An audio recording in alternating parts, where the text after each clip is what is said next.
Okay, I'm going to start, please, by coming to Chris from Arsenal Digital.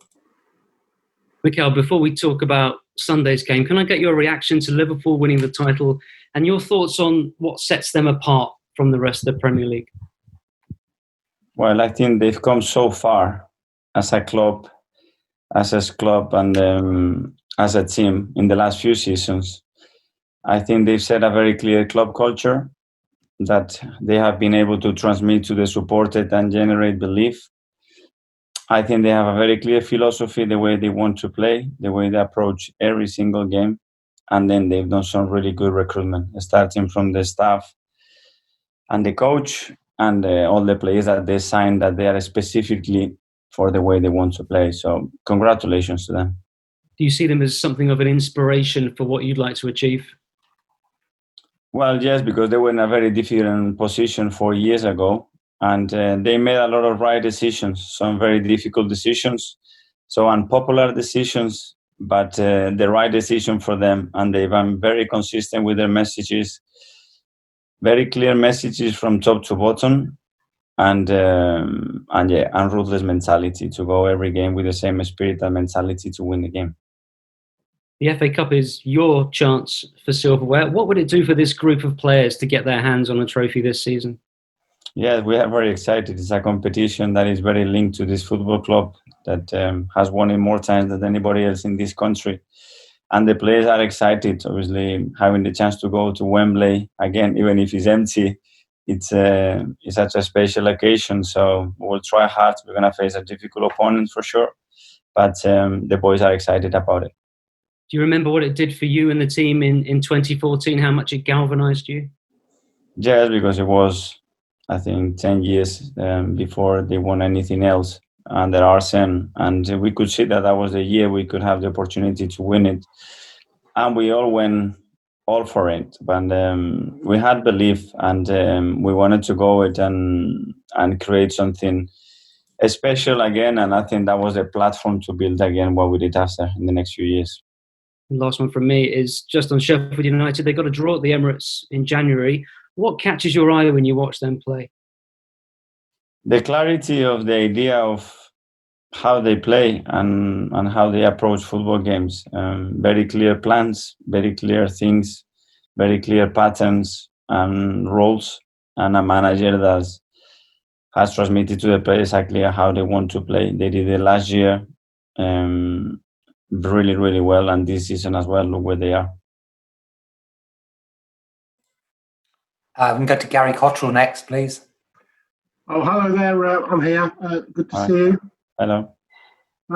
It's the old question, really, with obviously a slightly different angle because of this mini season now, so many games so quickly. I'm talking about in the Premier League. It's the selection thing, isn't it? It's whether or not you go with your strongest team in the FA Cup, given that there are so many fixtures in such a small amount of time. How do you decide what team to play in this game? Well, we've been unfortunate because we picked a lot of injuries in the last few weeks. We need players to recover as well. And we are playing every 3 days, and the conditions with this hot climate are getting harder and harder. So, yeah, for sure, we're going to use some of the players that we used in the last game, but we'll have to rotate some of them as well. And we have to manage the squad now in the best possible way, because then it's Wednesday, then it's Saturday, it's Wednesday again, and the games are catching up, and players are still not in the best condition to compete. And you touched on it there in one of your first answers about the fact that the semi-final and then potentially the final at Wembley will be very different because it'll be deserted. Does that devalue reaching those stages at all, or will it still be an exciting and worthwhile thing to go on and win? I think it's always exciting to have the chance to go to Wembley, but you want to play the occasion. It's okay, the game, but the occasion is what it makes it such a special day. And to do that, you need people. It's all about entertainment, and entertainment is what it is because you have energy, you have passion from the fans, and you feel the energy on the grounds. Without that, obviously, it's never going to be the same.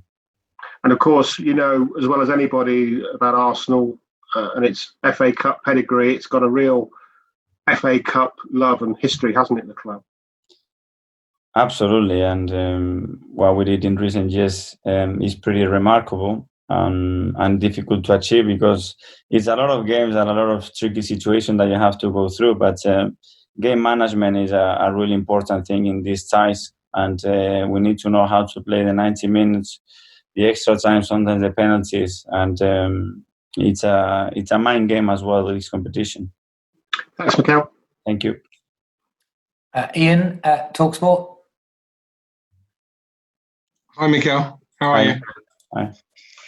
Can I just pick up off the back of what you just said there about playing the occasion, and obviously without fans, it's not an occasion. And I think every manager I've spoken to in the last 2 or 3 weeks has mentioned that it's great having the football back, but obviously football is for the fans. I just wonder, having had this 2 weeks, do you think maybe we could have waited another 2 weeks or a month when we maybe could have got fans back in the stadium? Because from next week onwards, the 2 metre rule becomes a 1 metre. No, I think we have no guarantees that we can have any crowd in the stadium in the next few weeks. So I think the Premier League has waited for a situation where they could provide us a safe environment to the players and all the staff, and then slowly start progressing, but in this industry cannot stop for 7 months. There's so many people depending on that. I think they've done the right thing. It's not ideal, but it's much better than what we had 2 months ago.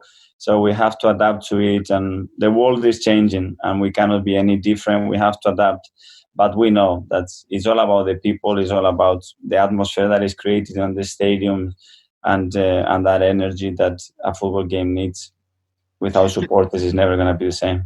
Absolutely. There's been a bit of negative press about Arsenal because of the 2 defeats you had prior to Southampton, but when I look at your squad, you've got a lot of good young players for the future, like Nketiah, Willock, Maitland-Niles, even Zach Medley, who's been with your squad this week.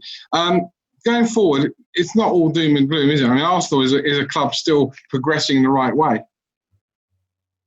I have a lot of faith on all the young talents that we have at the football club, but we need the right stability and foundations around them to make sure that they develop in the right way at the right moment with the right amount of pressure behind them.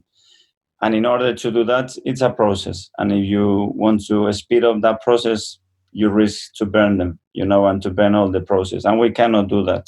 We have some really young players that are playing more football than probably they should been doing, but they are showing great maturity, and a lot of personalities to play in difficult moments, which is great for their experience.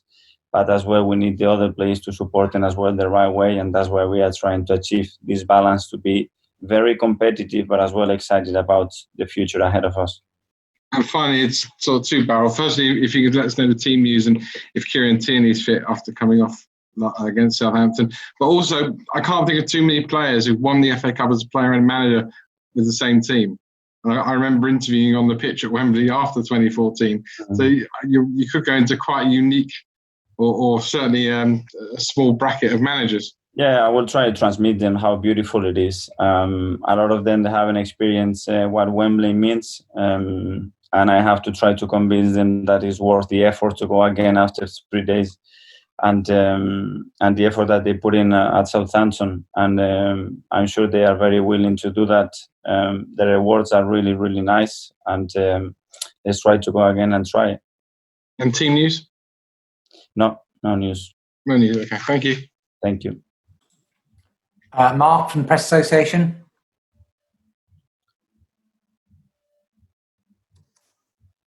Hi, Mikel. Hello. I wonder if I could ask you, there were rumours today in the French press that the club held a meeting with Matteo Guendouzi during the week, and that during that meeting he'd said that he wouldn't be against leaving the club in the summer. Is that false, or is there truth behind that? As I said the other day in the press conference, whatever internal issues we have, we will deal with them privately, and I'm never going to make any of that public. In your mind, though, will Matteo definitely be an Arsenal player next season? Excuse me? In your mind, will Matteo definitely be an Arsenal player next season? All the players that are here, I'm counting on them. If they want to jump on the boat, they are more than welcome. And that's always my mindset. I'm here to help all of them improve individually and collectively, and that is my job. Could I ask you about Hector Bellerin? Is his form been a little bit of a concern? It seems to me and a few others that I've spoken to that the injury seems to have taken a bit of toll on him, and especially with his pace getting up and down the right flank. Well, as you said, he's had a lot of injuries in the past season that hasn't allowed him to be very consistent, even in training or the games that he's played. And obviously, when that happens, your level of consistency in performance always drops. But, the effort that he puts in, the commitment that he's showing to the club and the players is always at the top. And his performances, can they improve? Of course they can do. And he's trying hard to do that. And we are here to help him. And then just finally from me, I think at Southampton last night, with there being no crowd, it was very evident that Granit Xhaka in particular is very loud and very vocal on the pitch. I know he was stripped of the captaincy earlier in the season, but he is still very much a leader on the pitch, isn't he? Yeah, he's a natural leader. He's someone that is always 1,000% committed, not by himself, but to help all his teammates all the time. And yeah, I'm happy that you can hear more of him now.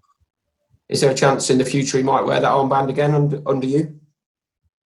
Hopefully I have 24 captains, and they all are willing to take leadership wherever they like. It's not only one way to be a captain. You can be a captain in many different ways. Be yourself, express yourself, play with that passion, and transmit what your feelings are to your teammates. That's, for me, a leader. Great. Thanks, Mikel. Thank you.